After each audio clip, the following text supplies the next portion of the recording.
Imagine a doctor tells you tomorrow morning that you have 5 years, not a death sentence, no pain. You'll feel fine. You'll function completely normally. You just know. 5 years from now, roughly it ends. And then someone hands you your last 3 months of bank statements, not to judge them, just to look at them honestly. And the question isn't whether you spent wisely or foolishly. The question is, does this look like the spending of someone who knew their time was limited? Or does it look like the spending of someone who had completely forgotten? Because here's the thing, your time is limited. It always has been.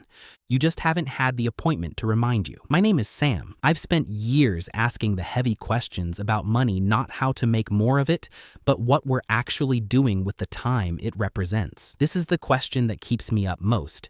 And I think it might be the most important one on this channel. You buy things and don't use them. Not because you're careless, because the purchase feels like future you using them. And future you is who you're really investing in. Present you is just passing through. You spend money managing a life that looks right from the outside. The right neighborhood, the right clothes for the job you need to look credible in, the right version of stability that signals to anyone watching that you are on track, and very little on the things that actually fill the hours. You tell yourself you'll travel eventually. You'll visit the person you keep meaning to visit soon. You'll take the course, write the thing, start the project when things settle down. Things don't settle down. You just get older inside them, and you are spending money, real, finite money, representing real, finite hours of your life that you traded for it on the management of a future you are perpetually deferring, not living, managing. The ancient Stoics had a practice called memento mori. It translates roughly as, remember you will die. This was not morbid wallowing. It was a discipline, a daily practice of holding mortality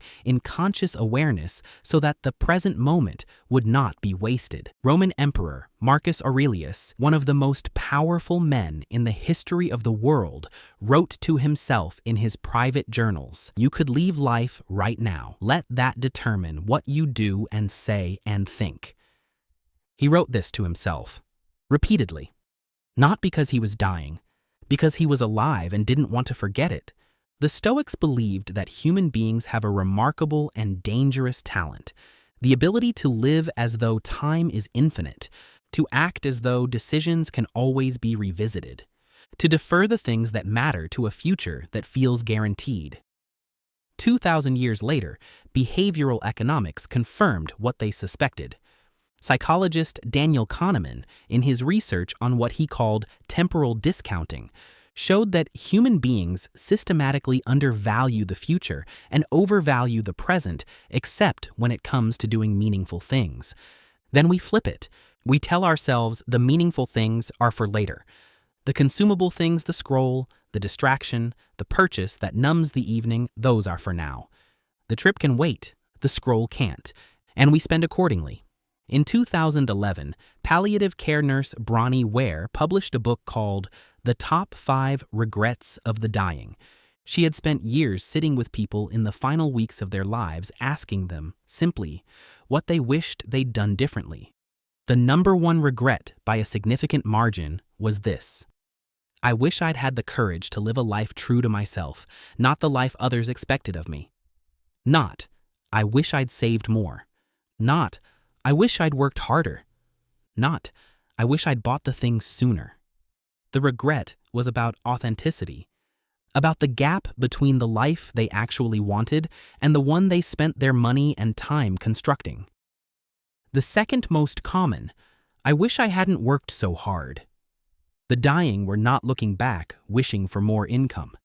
They were looking back at the years they traded for income and asking what they bought with them.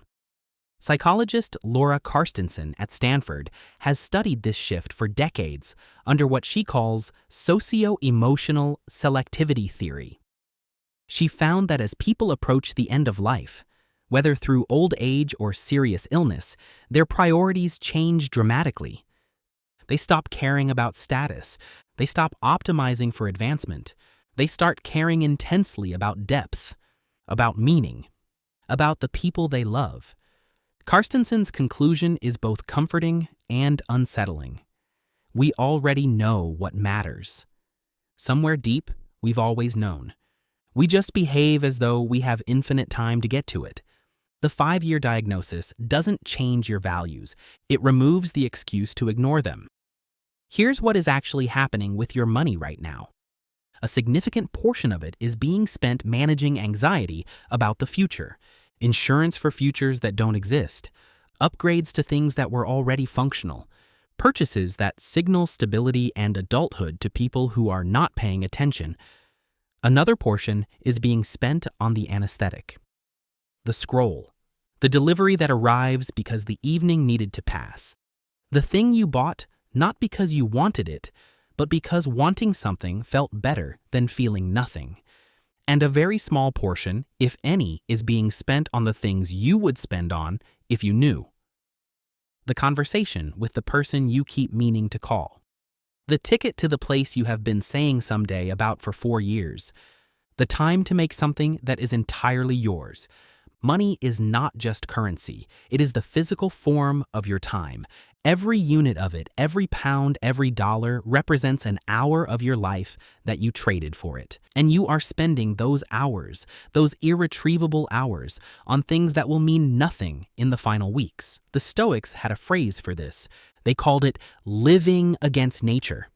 Acting as though you are something other than what you are, a finite being with a fixed amount of time, spending it as though it were renewable.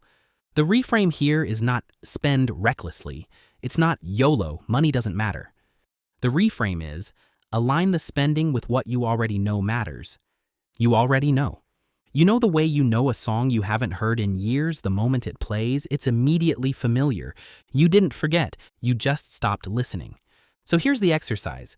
I want you to actually do it, not just consider it. Look at last month's spending and categorize each thing. Not as essential or discretionary, as 2-year spending or infinite time spending.